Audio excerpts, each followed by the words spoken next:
तो जैसे कि हम लोग पिछली वीडियो में एक सीरीज शुरू किए थे, जैव विविधता संरक्षण का सीरीज, जिसमें हम लोग देख रहे थे कि जीव जंतुओं को अलग अलग प्रकार से संरक्षण प्राप्त किया जाता था।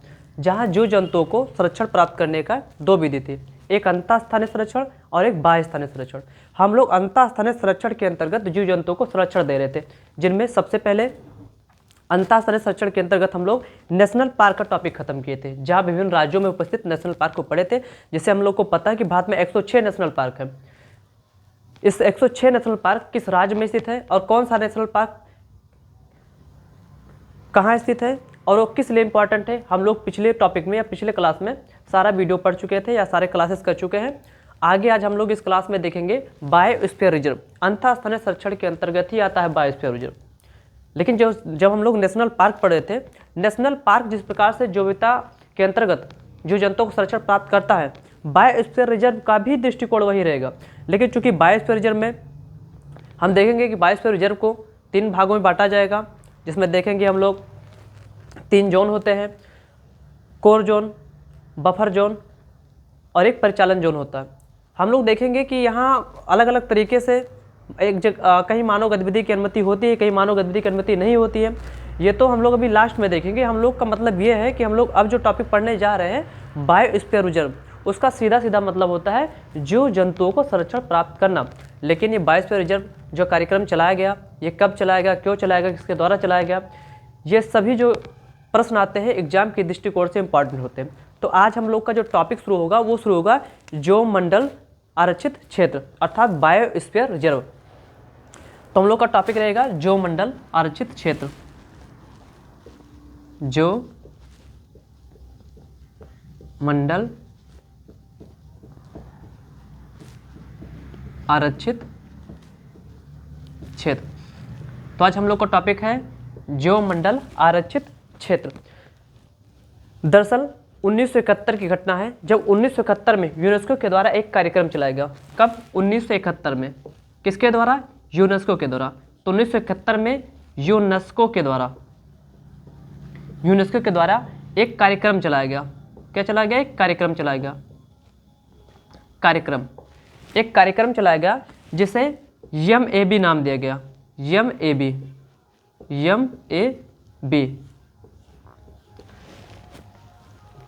इस MAB कार्यक्रम के तहत जीव जंतुओं को संरक्षण प्राप्त करने के लिए सबसे पहले बायोस्फीयर रिजर्व की अवधारणा को लाया गया। तो ये पूछा जाता है कि किस कार्यक्रम के तहत और किसके कार्यक्रम के तहत सबसे पहले बायोस्फीयर रिजर्व की घोषणा की गई या बायोस्फीयर रिजर्व की अवधारणा को लेके आया गया। तो सबसे पहले 1971 में यूनेस्को का एक कार्यक्रम था, जो कि अंतर सरकारी कार्यक्रम था। कैसा कार्यक्रम था? अंतर सरकारी कार्यक्रम। ये कार्यक्रम कैसे था? ये कार्यक्रम अंतर सरकारी कार्यक्रम था।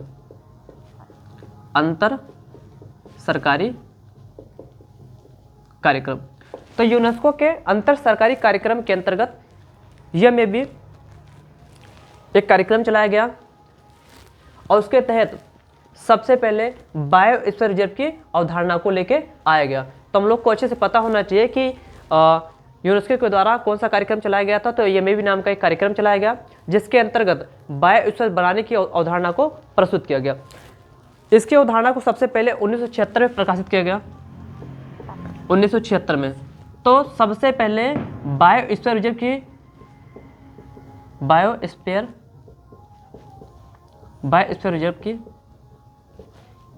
की घोषणा कब की गई? तो सबसे पहले बायोस्फीयर रिजर्व की घोषणा 1976 में की गई। अर्थात 1976 में सबसे पहले MAB कार्यक्रम के तहत यह प्रस्तुत किया गया कि एक बायोस्फीयर रिजर्व होगा, जिसके अंतर्गत जीव जंतुओं को इस प्रकार से संरक्षण प्राप्त किया जाएगा। जबकि सबसे पहला बायोस्फीयर रिजर्व जो खोला गया था वो 1989 में खोला गया था। कब? 1979 में खोला गया। सॉरी, कब खोला गया? 1979 में पहला बायोस्फीयर रिजर्व खोला गया। क्या खोला गया? पहला बायोस्फीयर रिजर्व। तो विश्व का पहला बायोस्फीयर रिजर्व कब खोला गया? 1989 में। तो याद रखिए, सबसे पहले बायोस्फीयर रिजर्व कार्यक्रम कब लेके आ गया, किसके तहत लाया गया? तो यूनेस्को के द्वारा लाया गया, MAB कार्यक्रम में। इसके बाद इसी कार्यक्रम के तहत, जो कि एक अंतर सरकारी कार्यक्रम था, उसी कार्यक्रम के तहत सबसे पहले बायोस्फीयर रिजर्व की जो अवधारणा प्रस्तुत की गई वो 1976 में प्रस्तुत की गई। उसके बाद 1989 में सबसे पहला बायोस्फीयर रिजर्व बनाया गया। सबसे पहला क्या बनाया गया? बायोस्फीयर रिजर्व बनाया गया। उसके बाद क्या हुआ, हम लोग आगे देखेंगे। तो ये बायोस्फीयर रिजर्व का उद्देश्य क्या होता है, बायोस्फीयर रिजर्व बनाया क्यों जाता है, तो हम लोग देखेंगे बायोस्फीयर रिजर्व जो होता है मानव और जियो के बीच मानव और जियो के बीच वैज्ञानिक दृष्टिकोण अपनाने के लिए। कौन सा दृष्टिकोण? वैज्ञानिक दृष्टिकोण। तो याद रखिए ये में भी अर्थात बायोस्फीयर रिजर्व का जो उद्देश्य होता है वो उद्देश्य है कि मानव और जियो के बीच क्या अपनाया जाए? वैज्ञानिक दृष्टिकोण अपनाया जाए। और इसी वैज्ञानिक दृष्टिकोण के आधार पर मानव के द्वारा, किसके द्वारा? मानव के द्वारा जियो को संरक्षण प्राप्त किया जाए। मानव द्वारा जियो को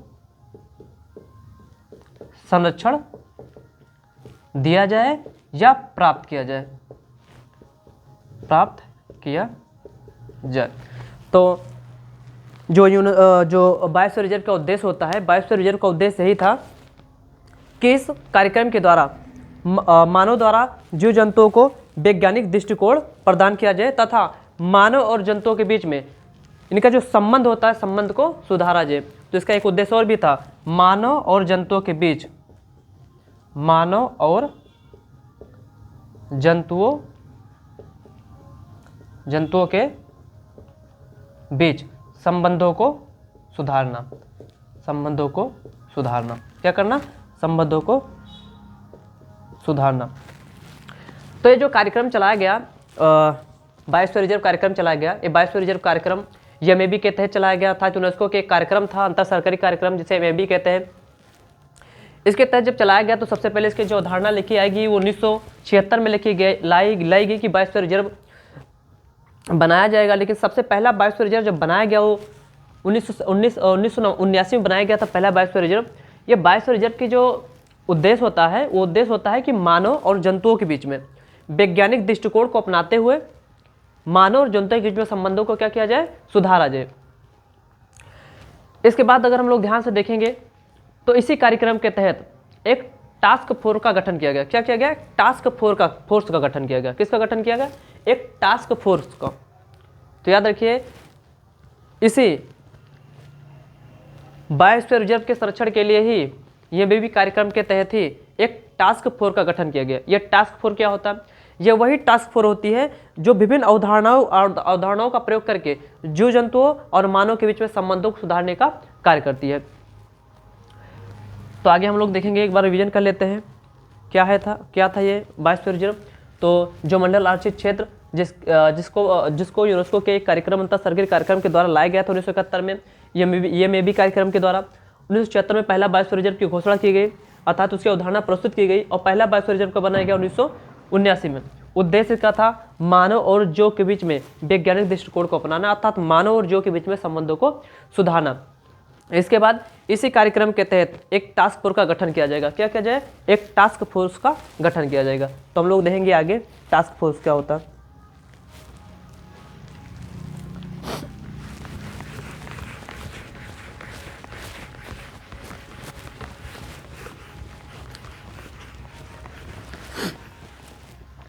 तो जब हम लोग जो मंडल आरक्षित क्षेत्र पढ़ेंगे तो उसी जो मंडल आरक्षित क्षेत्र में देखेंगे बायोस्फीयर रिजर्व आता है। अब टास्क फोर्स का गठन क्यों किया गया? टास्क फोर्स किसके द्वारा गठित किया गया था? बायोस्फीयर रिजर्व कार्यक्रम के तहत ही एक टास्क फोर्स का गठन किया गया। यह टास्क फोर्स के अंतर्गत ये बताया गया कि जब भी कोई बायोस्फीयर रिजर्व बनाया जाएगा, क्या बनाया जाएगा? एक टास्क फोर्स की रिपोर्ट थी। टास्क फोर्स की रिपोर्ट के अनुसार ये बताया गया कि जब भी कोई बायोस्फीयर रिजर्व बनाया जाएगा तो उसको 3 जोन में बांटा जाएगा। कितने जोन में? 3 जोन में। किसी भी बायोस्फीयर रिजर्व के अंदर एक कोर जोन होगा। क्या होगा? Core zone. Core zone. Core zone के बाहर क्या होगा? बफर जोन होगा। क्या होगा? Buffer zone. Buffer zone. और अंत में क्या होगा? परिचालन जोन, परिचालन क्षेत्र होगा। तो टास्क फोर्स के अंतर्गत क्या बताएगा? टास्क फोर्स के अंतर्गत यही बताया गया। हालांकि टास्क फोर्स का एक काम ये भी था संरक्षण देना या संरक्षण प्राप्त करना। जैसे बताया गया था कि सबसे पहले क्या प्रस्तुत किया जाएगा, जीव जंतुओं को संरक्षण दिया जाएगा। इसके बाद लॉजिस्टिक एक पद्धति को अपनाया जाएगा। तो कुल मिला के जो टास्क फोर्स का काम होता है वो जीव जंतुओं को संरक्षण प्राप्त करना होता है, उसमें वैज्ञानिक दृष्टिकोण को अपनाना होता है, विभिन्न प्रकार के जीव जंतुओं का अध्ययन करना होता है और उसको केंद्र सरकार के द्वारा क्या कहते हैं रिपोर्ट को आदान प्रदान करने की भी अनुमति होती है टास्क फोर्स के पास। और यही टास्क फोर्स के अंतर्गत ही ये भी बताया गया था कि जो बायोस्फीयर रिजर्व होता है वो बायोस्फीयर रिजर्व को हम 3 जोन में बांटते हैं। पहला कोर जोन, बफर जोन और परिचालन क्षेत्र। किस किस जोन में? कोर जोन, बफर जोन और परिचालन जोन में। इसमें कहा गया जो कोर जोन होता है, ये कोर जोन सभी प्रकार के मानव गतिविधि पर क्या रहेगा? रोक। मानव गतिविधि पर रोक, सभी प्रकार के मानव गतिविधि पर रोक। इसमें कोई मानव गतिविधि नहीं हो सकती, केवल वैज्ञानिक गतिविधि को छोड़कर। तो याद होना चाहिए, केवल वैज्ञानिक गतिविधि को छोड़कर। तो याद रखिए, कोर जोन में किसी भी प्रकार के मानव गतिविधि पर पूरा रोक है। यहाँ कोर जोन में किसी भी प्रकार का मानव गतिविधि नहीं हो सकता, केवल और केवल वैज्ञानिक गतिविधि की अनुमति है। इसके बाद अगर हम लोग देखेंगे कोर जोन के बाद बफर जोन, तो बफर जोन में कुछ छूट है, जैसे अनुसंधान के लिए, अनुसंधान, खोज इत्यादि कामों के लिए क्या है?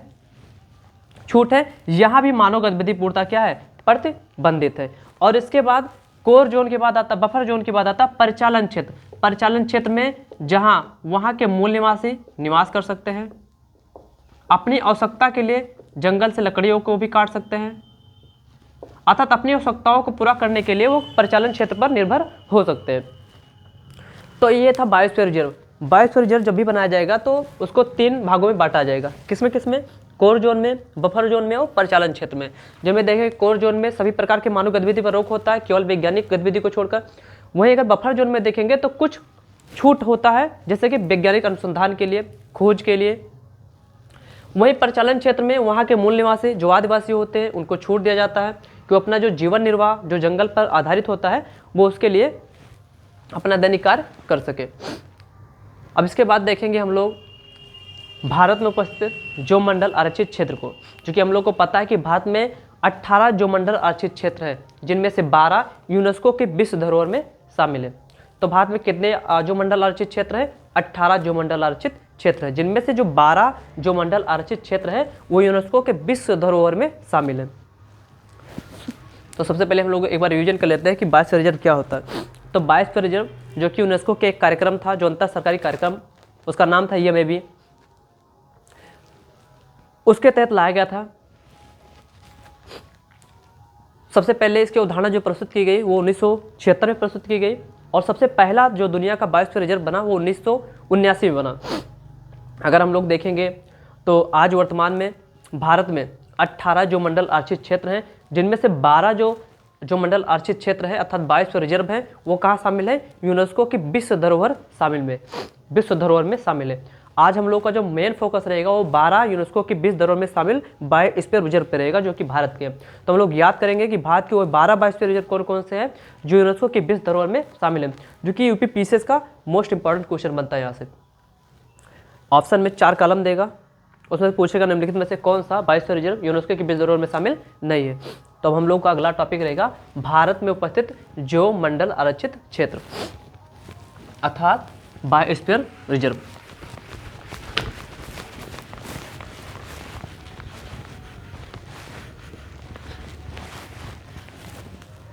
तो हम लोग देखेंगे अब भारत में उपस्थित बायोस्फीयर रिजर्व।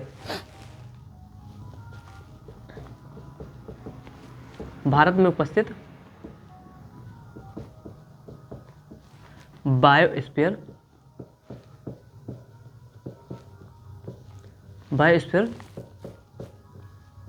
रिजर्व कहाँ उपस्थित? भारत में उपस्थित बायोस्फीयर रिजर्व। तो हम लोग का जो अगला टॉपिक है वो है भारत में उपस्थित बायोस्फीयर रिजर्व। तो ऐसे तो भारत में 18 बायोस्फीयर रिजर्व है। तो भारत में कितने बायोस्फीयर रिजर्व हैं? तो भारत में 18 बायोस्फीयर रिजर्व है। तो टोटल भारत में कितने बायोस्फीयर रिजर्व हैं? तो टोटल 18 बायोस्फीयर रिजर्व है। लेकिन हम लोग देखेंगे कि भारत का जो सबसे पहला बायोस्फीयर रिजर्व था, कौन सा सबसे पहला बायोस्फीयर रिजर्व, जो कि हालांकि हम लोग को ये भी पता होना चाहिए कि भारत में जो बायोस्फीयर रिजर्व कार्यक्रम चलाया गया था वो 1986 में चलाया गया। तो भारत में सबसे पहला बायोस्फीयर रिजर्व कार्यक्रम कब चला? तो भारत में पहला बायोस्फीयर रिजर्व कार्यक्रम जब आया तो कब आया? 1986।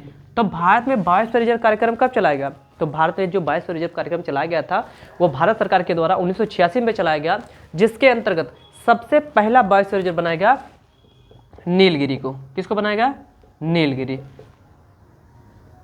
तो भारत का पहला बायोस्फीयर रिजर्व का नाम क्या है? Nilgiri biosphere reserve. Biosphere reserve.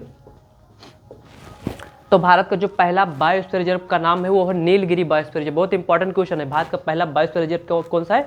Nilgiri. इसमें याद कुछ नहीं रखना है, हम लोग को इतना याद रखना है कि भारत में सबसे पहले भारत सरकार के द्वारा जो बायोस्फीयर रिजर्व कार्यक्रम लेके आया गया था वो 1986 में लेके आया गया था, जिसके अंतर्गत जीव जंतुओं को संरक्षण प्राप्त करना था। इसी कार्यक्रम के अंतर्गत हम लोग सबसे पहले जो अपने देश में बायोस्फीयर रिजर्व बनाए थे वो था नीलगिरी बायोस्फीयर रिजर्व। कौन सा बायोस्फीयर रिजर्व? तो नीलगिरी बायोस्फीयर रिजर्व। अब चूंकि हम लोग को पता है कि भारत में टोटल कितने बायोस्फीयर रिजर्व है, तो टोटल 18 है, जिनमें से कितने बायोस्फीयर रिजर्व यूनेस्को में शामिल हैं? तो यूनेस्को की जो विश्व धरोहर में शामिल है वो हैं 12। तो हम लोग को याद करना है कि वो कौन से 12 बायोस्फीयर रिजर्व है जो यूनेस्को के विश्व धरोहर में शामिल है। तो हम लोग शुरू करते हैं और इसको एक क्रम वाइज से याद करते हुए आगे बढ़ेंगे।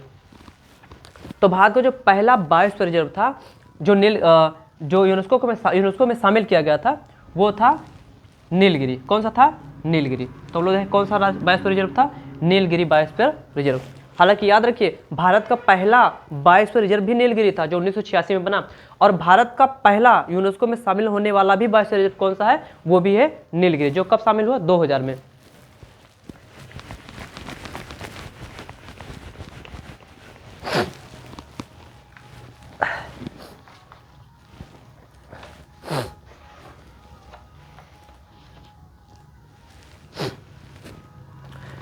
तो भारत का सबसे पहला बायोस्फीयर रिजर्व कौन सा है?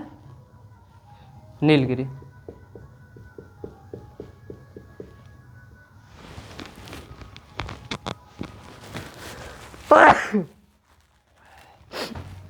तो भारत का पहला बायोस्फीयर रिजर्व का नाम क्या है? नीलगिरी, जो कब बना? 1986 में। कब बना? 1986 में। और सबसे पहले इसे यूनेस्को में कब शामिल किया गया? 2001 में। दोनों क्वेश्चन अलग अलग है। अगर पूछा जाएगा कि भारत का पहला biosphere reserve Nilgiri biosphere reserve कब बना? तो 1986 में।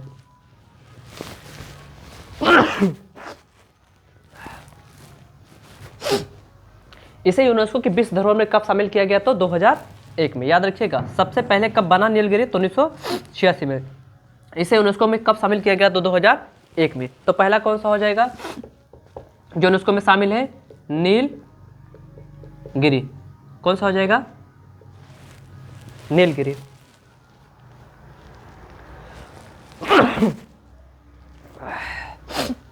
कौन सा biosphere reserve? Nilgiri biosphere reserve. उसके बाद हम लोग देखेंगे यही नीलगिरी के जस्ट नीचे जब आएंगे तो हम लोग को मिलेगा मन्नार की खाड़ी। कौन सा खाड़ी? मन्नार की खाड़ी। मन्नार की खाड़ी। इसको कब घोषित किया गया? नहीं, इसे 2000 में, सन 2000 में। तो नीलगिरी को यूनेस्को में कब शामिल किया गया था? सन 2000 में। वही मन्नार की खाड़ी को कब शामिल किया गया यूनेस्को की विश्व धरोहर में? 2001 में।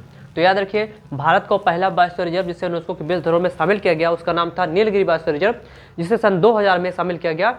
उसके एक साल के बाद नीलगिरी के नीचे दक्षिण में ही है मन्नार की खाड़ी, उसे कब शामिल किया गया? तो 2001 में। सीक्वेंस पूछा जाता है कि सबसे पहले किसे शामिल किया गया, तो पहले नीलगिरी और फिर नीलगिरी के जैसे ही नीचे आएंगे तो हमको मिलेगा मन्नार की खाड़ी तमिलनाडु में।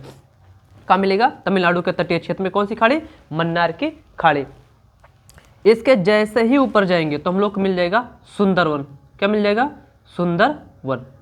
कहाँ है सुंदरवन? पश्चिम बंगाल में। कौन सा? सुंदरवन। तो 2001 में मन्नार की खाड़ी और वही फिर 2001 में ही कौन सा है? Sundarban biosphere reserve. कौन सा biosphere reserve? Sundarban biosphere reserve. तो कितने बायोस्फीयर रिजर्व हो गए? 3। पहला, भारत को पहला बायोस्फीयर रिजर्व नीलगिरी, और वो पहला बायोस्फीयर रिजर्व जिसे यूनेस्को में शामिल किया गया वही नीलगिरी। कब? सन 2000 में। 1986 में बना, 2000 में कहाँ चला गया? यूनेस्को की विश्व धरोहर। दूसरा क्या था? नीचे नीलगिरी के जैसे ही नीचे आएंगे हमको मिलेगा मन्नार की खाड़ी, और मन्नार की खाड़ी सन 2001 में उसे किसमें घोषित किया गया? यूनेस्को की विश्व धरोहर में। और मन्नार के बाद तुरंत हम लोग कहाँ चले जाएंगे? चले जाएंगे सुंदरवन। कब पहुंच जाएंगे? सुंदरवन। तो कितना हो गया? पहला हो गया नीलगिरी, और दूसरा हो गया मन्नार की खाड़ी, मन्नार की खाड़ी, और तीसरा कौन सा हो गया? हो गया सुंदरवन। कौन सा हो गया? सुंदरवन। तो नीलगिरी, मन्नार की खाड़ी और सुंदरवन। इसके बाद आएगा नंदा देवी। तो याद रखिएगा, सबसे पहले ये वाला नीलगिरी, ये वाला मन्नार की खाड़ी, ये वाला 3 नंबर वाला सुंदरवन। कब? 2001 में। अब हम लोग जाएंगे नंदा देवी। कहाँ जाएंगे? नंदा देवी उत्तराखंड में है नंदा देवी। कौन सा? नंदा देवी। तो 4 नंबर पे कौन आ जाएगा? नंदा देवी। तो सुंदरवन के बाद चौथा क्या रहेगा? नंदा देवी। चौथे नंबर पे आता है नंदा देवी, और ये सन 2004 में शामिल भी किया गया। तो याद रखने का ट्रिक क्या हो जाएगा? सबसे पहले नीलगिरी 2000, मन्नार खाड़ी 2001, सुंदरवन भी 2001, और नंदा देवी 2004। चौथे नंबर पे आ रहा कब? 2004। और नंदा देवी, ना से नंदा देवी और ना से नोकरेक। तो हम लोग जब जाएंगे मेघालय में तो मिलेगा 5वें नंबर पे नोकरेक। तो नोकरेक बायोस्फीयर रिजर्व भी कहाँ शामिल है? तो नोकरेक बायोस्फीयर रिजर्व भी सन 2009 में किसमें शामिल किया गया? तो यूनेस्को के बायोस्फीयर रिजर्व में। तो चौथे नंबर का था, 5वें नंबर का। तो याद रखिए, सबसे पहले कौन सा जो बायोस्फीयर रिजर्व है यूनेस्को में शामिल किया गया? तो नीलगिरी सन 2000 में। नीलगिरी के तुरंत नीचे आएंगे तो मिलेगा हम लोग को मन्नार की खाड़ी। कब? 2001 में। मन्नार की खाड़ी के ठीक ऊपर जाएंगे पश्चिम बंगाल में तो मिल जाएगा हमको सुंदरवन, और सुंदरवन के ठीक बगल में ही जाएंगे तो मिल जाएगा उत्तराखंड में नंदा देवी। कब? 2001 में। तो एक है सन 2000 में नीलगिरी, 2 है 2001 में। कौन कौन सा? मन्नार की खाड़ी और सुंदरवन। फिर इसके बाद एक है नंदा देवी जो चौथे नंबर पर आता सन 2004 में। इसके बाद उसी ना से नंदा देवी और ना से नोकरेक। नंदा देवी पहले आएगा क्योंकि सन 2004 में, और 2009 में ही आ जाएगा नोकरेक। मेघालय में क्या है? नोकरेक। इसके बाद 6ठे नंबर पर आता है सन 2009 में नोकरेक को भी उसको में शामिल किया गया, और उसी साल पंचमढ़ी बायोस्फीयर रिजर्व को भी। किसको? पंचमढ़ी बायोस्फीयर रिजर्व को कहाँ शामिल किया गया? तो पंचमढ़ी बायोस्फीयर रिजर्व को भी सन 2009 में कहाँ शामिल किया गया? यूनेस्को के विश्व धरोहर में। कहाँ है पंचमढ़ी? तो मध्य प्रदेश में। कहाँ है? एमपी में। तो कितने बायोस्फीयर रिजर्व हो गए? 6। इसके बाद आगे हम लोग देखेंगे सिमलीपाल। कौन सा आ जाएगा? सिमलीपाल। तो सिमलीपाल कहाँ है? उड़ीसा। इसके बाद कहाँ आ जाएंगे? उड़ीसा में कौन सा है 7वें नंबर पर? सिमलीपाल। Simlipal biosphere reserve. कौन सा biosphere reserve? Simlipal biosphere reserve. तो 7वें नंबर पर कौन आ गया? Simlipal biosphere reserve. चौथे नंबर पे 7वें पर, ये भी कब है? सन 2009 में। तो फिर से याद करेंगे, सबसे पहले सन 2000 में नीलगिरी, उसके नीचे 2001 में मन्नार खाड़ी, फिर 2001 में ही सुंदरवन, और फिर चौथे नंबर पर नंदा देवी 2004। 2004 के बाद 2009 में सबसे पहले आ जाएगा ना से नंदा देवी तो ना से नोकरेक। सन 2009 में नोकरेक के बाद बगल में ही मध्य प्रदेश में पंचमढ़ी, और पंचमढ़ी के बाद ही कौन सा है? सिमलीपाल। सीक्वेंस में याद रहेगा। इसके बाद 8वें नंबर पर आता है अचान कमार। कौन सा आ जाएगा? अचान कमार। 8वें नंबर पर कौन सा आ गया? अचान कमार, जो कि कहाँ है? छत्तीसगढ़। तो 8वें नंबर पर कौन सा आ गया? अचान कमार। ये कब शामिल किया गया? सन 2012 में। तो अचान कमार को कब शामिल किया गया? सन 2012 में। तो अचान कमार नामक जो बायोस्फीयर रिजर्व है इसे कब शामिल किया गया? सन 2012 में। आगे बचा हुआ देखते हैं। अचान कमार के बाद आ जाएगा ग्रेट निकोबार। कौन सा आ जाएगा? 9वें नंबर पे ग्रेट निकोबार। ग्रेट निकोबार, ये कब शामिल किया गया? सन 2013 में। तो याद रखिए अचान कमार जो कि छत्तीसगढ़ में है उसे कब शामिल किया गया? सन 2012 में। 2013 में किसको शामिल किया गया? ग्रेट निकोबार को। किसको? ग्रेट निकोबार को। इसके बाद 10वें नंबर पे आता है अगस्त मलाई। अगस्त मलाई, तो 10वें नंबर का जो यूनेस्को में विश्व धरोहर शामिल किया गया कब है? अगस्त मलाई। कब शामिल किया गया? सन 2016 में। कब शामिल किया गया? सन 2016 में। कब? सन 2016 में। इसके बाद अगर हम लोग देखेंगे तो 11वें नंबर पर आता है कंचनजंगा। कौन आता है? कंचनजंगा। 11वें नंबर पर कौन सा आ जाएगा? कंचनजंगा। इसे कब शामिल किया गया? 2018 में। और 12वें नंबर पर आता है पन्ना। कौन सा आता है? पन्ना, जिसे कब शामिल किया? 2020 में। तो याद रखिए सीक्वेंस पूछा जाता है। तो हम लोग अगर ध्यान से देखेंगे तो भी ट्रिक से हम लोग को याद हो जाएगा। सबसे पहला बायोस्फीयर रिजर्व यूनेस्को में शामिल किया गया सन 2000 में शामिल किया गया नीलगिरी। सन 2001 में नीलगिरी के ठीक नीचे कौन सा है? तो मन्नार की खाड़ी, उसे शामिल किया गया। इसके बाद 2001 में ही सीधे ऊपर जाएंगे तो सुंदरवन। तो पहला नीलगिरी, मन्नार खाड़ी, सुंदरवन, और सुंदरवन के बाद नंदा देवी सन 2004 में। ना से नंदा देवी सन 2004 में, तो ना से नोकरेक। नोकरेक सन 2009 में। सन 2009 में 3 नोकरेक, पंचमढ़ी, सिमलीपाल। कौन सा? नोकरेक, पंचमढ़ी और सिमलीपाल। नोकरेक, पंचमढ़ी और सिमलीपाल। इसके बाद सिमलीपाल के पास हम लोग कहाँ आ जाएंगे? देखेंगे अचान कमार। अचान कमार कब? 2012 में। तो 3 2009 में, नोकरेक, पंचमढ़ी और सिमलीपाल 2009। 2012 में केवल एक, उसका नाम क्या है? अचान कमार। इसके बाद 2012 के बाद सन 2013 में कितना? एक। कौन सा? ग्रेट निकोबार। इसके बाद 2013 के बाद 2016 में कौन सा? अगस्त मलाई। इसके बाद 2018 में कौन सा? कंचनजंगा। तो 11वें नंबर का जो बायोस्फीयर रिजर्व में यूनेस्को में शामिल किया गया बायोस्फीयर रिजर्व है वो है कंचनजंगा। और 2020 में कौन सा है?